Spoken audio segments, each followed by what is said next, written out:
ijoollee Shaashamanneeti. Ati ijoollee Shaashamanneeti? Ijoollee Shaashamanneeti. Ayyee. Addisuu bira deemnee turre nama sadii taaneeti. Ayyee sadanuu musliimaa? Pheenxeedhaan fakkaatu musliima miliyoon. Namni lama pheenxeedha? Tokkichi pheenxeedha kan addaan baafanneen gaafannee deemnee. Osoo waliin beekii waliin deemtan jechuudha? Isaan kaan addisuu beekan. Tokkichaan beekaa addisuudha addisuudhaan beekuuf. Isa waliin turree waan kanaanillee argitudha waliin beektanii addisuudha. Ayyee. Guyyaa isaanii mucaan kun deddeebisee daawwalaaf beektanii amaaniidhaan kun. Ayyee. Yeroo baay'ee isaa daawwaluu kaas jenneetu nutu kaasisee. Inni deddeebisee daawwalaan isin kaasii ittiin jettan. Yeroo baay'ee daawwala bakka yeroo baay'ee daawwalee jennaan isa nun jennaan kaas jenneetu mukaasifne. Ayyee. Akkasii kaasanii waliin irra godhee waliin dubbataa ture. Ishi. Waa'ee amantaa kennaa dubbataa ture waa'ee amantaa musliimaa kanneen baay'ee dubbataa ture. Achi bakka nuti dhaggeeffannaa daawwatu irra godhee jennee akkasii irra nu godhe. Ayyee. Amantaa kana keessa ani nuyi keessa ba'uu barbaanna. Amantaan kun keessattuu jedhe wallaahi kun rabbi nu argaa. Warra sheekota eeggadhu warra sheekota keessattuu isaan eeggadhu.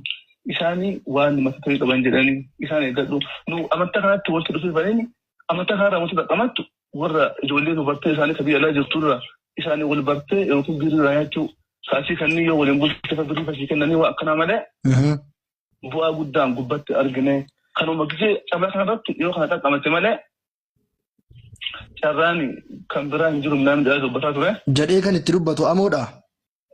Amanulee. Ayyee dubbii addisuuttoo gaafa deebitu. Dubbii addisuutiin dubbata inni. Ayyee maal jedhe?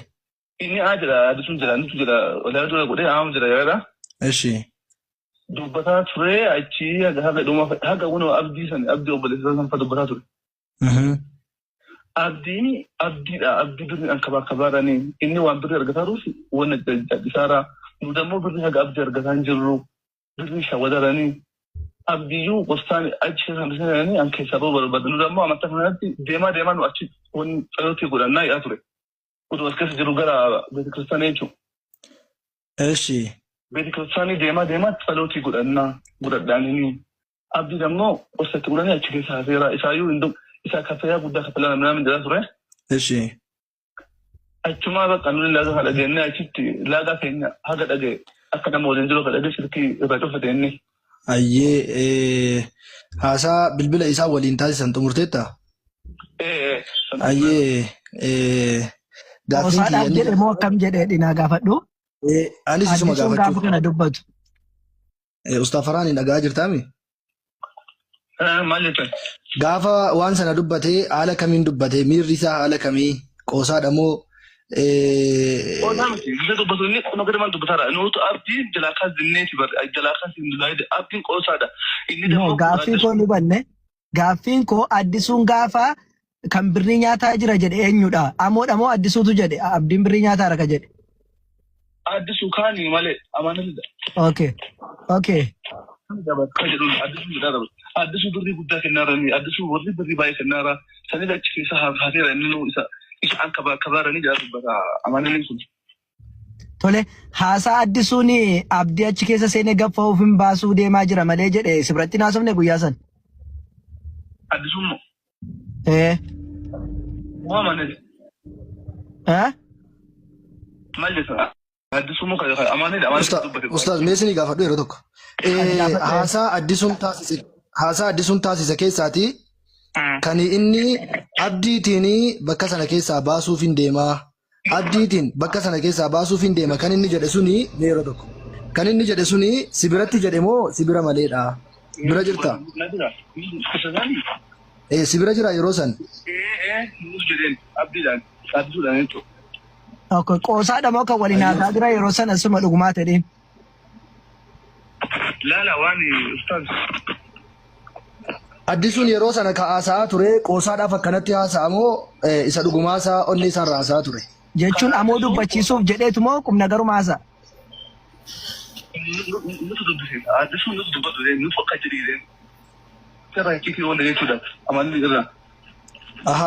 Inni qunna gadi waan dubbatu amalli waan qunna gadi dubbataa jiru nutu akka jedhee addisuudhaan. Okay. Jibbis amantaa dubbataa waan ta'eef akkasitti jennee nuti jechisiisaa addisuudha. Okay. Ayyee ati musliima miti? Musliima ijoollee yaamannete. Maal jettan ustaad? Waa'ee umraa deemuu tikeetti naa qopheessanii jiru achi deemeen bada waan jedhu hoo isintu jedheen immoo akkasumatti ofii isaati jedhee sireesiidha moo qoosaadha sunillee? Waan beektanii majammara amaalee waan jedhan beektanii ustaad. Hin beekne. Birrii anatti si qopheessa. Gargaara kootu ana waa hunda si jita birrii ijoollee dubartiirra illee waa hunda si jiti dhibbaan si kenna kuma dhibbaan si kenna kootu jennaan qoosa inni waan laawuti godhee waliin nu bira dubbataa jiruufi akka jedha. Icciitii isaan hin baafne jennee eeganii kun nagarri hin dubbatu namni ta'e kun nagarri jibbaa amantaa dubbataa jiraate asitti qoos jennee nuti dubbisiise addisu. Ayyee gaaffiin kodhumaa kan itti aanu maalinni Waaqayyo keessanii malee sagadinaa jedha macaafni qulqulluu waan ta'eef ani dhaqee dhagaa hin dhungadhu kan jedhe isinuma biratti moo isin duuba? Addisuun. Addisuun waliin jira gaafsan bara addisuun waliin turre.